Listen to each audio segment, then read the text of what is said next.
What's up, world? This is Regina Martin from the band Last Valhalla. We're here to answer your questions live with our fan mail. Today's question comes from, let us see, Mitzi from Arizona. What's up, Mitz? Let's see what she has to say. Dear Last Valhalla, what's up? What's up, Mitz?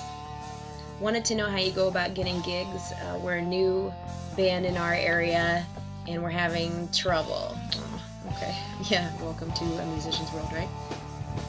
Really dig your style. Thanks, Smith.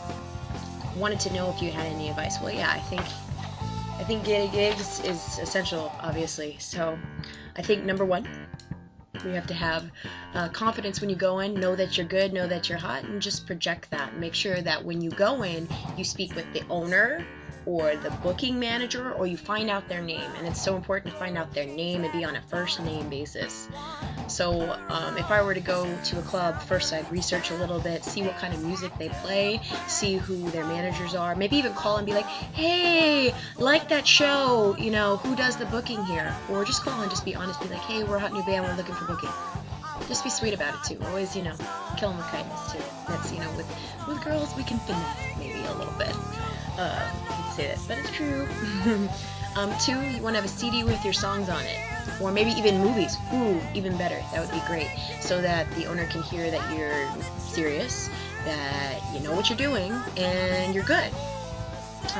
Three, it would be good to have a band resume too. You don't have to have one, and don't get hung up like, oh, I have to have all these things before I go into the club owner, because you really don't.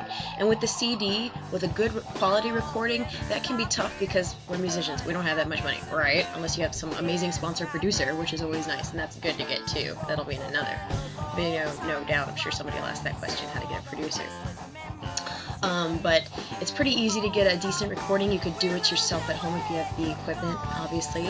Another way is to just look around locally and see who has studios. That might be a little more expensive alternative, but you can usually find someone on Craigslist that just either wants practice or doesn't charge much for studio time. It's also good to work your friends' network. The thing about musicians is they know hundreds of other musicians probably, and somebody has a studio within those hundreds of musicians. So just talk to people and just ask around, and someone will have Pro Tools. Everybody has Pro Tools. And then another thing you could do is go to a local college that has a recording studio. If you have one in your area, they might do it free, or they might do it really inexpensively. Let's see. Another thing too, I think, is that, you know, with a club owner, all they care about, or a bar owner, all they care about is if you bring people that are going to spend money on drinks and that are going to pay for tickets or anything, just if they're going to spend money. So it's good to have a following, and you're like, well, we're new, so we really don't have a following. Okay, well, use your tools. Use MySpace, Facebook, Twitter, whatever you got to do to get some people to come to your shows. Invite everybody you know, friends, family, you know, guilt them. I'm your daughter's cousin's mother, whatever, you should come to my show. Clearly. Posters, flyers, anything you can do to get the word out. Some of the local radio stations have programs where they announce upcoming shows. Like I know in our area, Stephen Seaweed does. He'll announce local shows, and that's a good promo. But honestly, you know, getting a following, it does take time. But if you're new, a good way to get in is to do open mics. Open mics have got us a lot of gigs, including one of our most popular, the Mutiny. So that's pretty much all I would say. That's also, by the way, a great way to try out new material and see what the crowd responds to. So, Mitz, I hope that helps. And anybody else who wanted to know how to get gigs, we'll see you next on Fan Mail.